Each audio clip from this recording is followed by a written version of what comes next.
రథసప్తమి.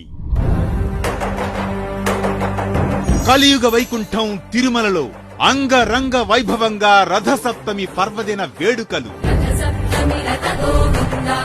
సూర్యోదయం మొదలు చంద్రోదయం వరకు 7 కొండలవాడు ఒకే రోజు 7 వాహనాలలో తిరుమాడ వీధుల్లో విహరిస్తూ భక్తులను అనుగ్రహిస్తాడు.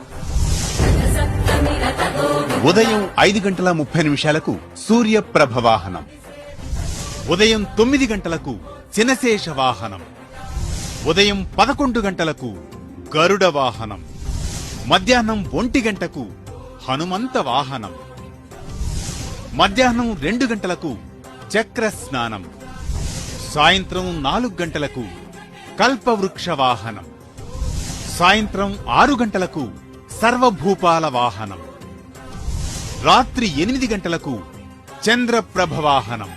తిరుమల నుండి ప్రత్యక్ష ప్రసారం మీ శ్రీ వెంకటేశ్వర భక్తి ఛానల్లో వీక్షించండి, ధరించండి.